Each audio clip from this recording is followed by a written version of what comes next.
Hello guys, అందరూ సంక్రాంతి పండుగను బాగా చేసుకున్నారా? ఇంకా ఊర్లోనే ఉన్నారా? ఎవరింటికి వాళ్ళు వచ్చేసారా?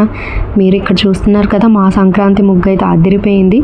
గంగిరెద్దు మాత్రం హైలైట్. ముందు రోజు నైటే చేసుకున్నాం, పిల్లలతో టైం కుదరదని.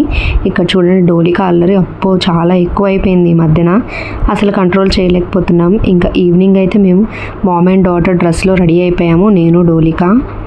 ఫెస్టివల్ రోజు టెంపుల్కి వెళ్తే బాగుంటుంది అని స్వర్ణగిరి టెంపుల్కి స్టార్ట్ అయ్యాము అందరం. ఇంకా వెళ్ళే ముందు కింద పార్కింగ్లో ఫొటోస్ తీసుకున్నాం.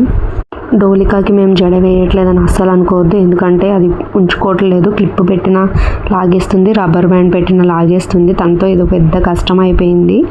ఇంకా కార్లో వీళ్ళ గోల చూడండి, ఇద్దరు ఒక చోట ఉంటే అస్సలు ఊరుకోరు. వాడినంట కెమెరా పెట్టి ఫొటోస్ తీయొద్దంట, కెమెరా ఉంటే దూరంగా ఉంటాడు హనీష్. ఒక ఫోటో వీడియో కూడా తీసుకొనివ్వడు, వాడికి నచ్చదంట. ఇంకా స్వర్ణగిరికి అయితే రీచ్ అయిపోయాము. క్రౌడ్ మాత్రం మామూలుగా లేదు, క్రౌడ్ ఉండరు, ఎవరు ఊర్లకి వాళ్ళు వెళ్తారు అని అనుకున్నాము. కానీ సీన్ రివర్స్ అయిపోయింది. ఇంకా ఆఫ్టర్నూన్ వెళ్ళిన వాళ్ళే దర్శనం నుంచి రిటర్న్ కాలేదు అని అన్నారు. ఇంకా ఎందుకులే పిల్లలతో రిస్క్, అసలు మనకి ఏ టైంకి దర్శనం అవుతుందో అని ఊరికనే బయట వీడియోస్ ఫొటోస్ తీసుకొని వెళ్ళిపోయాం. మేము రెస్టారెంట్కి డిన్నర్కి వెళ్ళాము. మేమైతే తీన్మార్ రెస్టారెంట్కి వెళ్ళాము, ఫస్ట్ టైం అనమాట మేము ఆ రెస్టారెంట్కి వెళ్ళడం. ఫుడ్ అయితే బాగుంది, కానీ సర్వీస్ కొంచెం లేట్ అనిపించింది మాకు.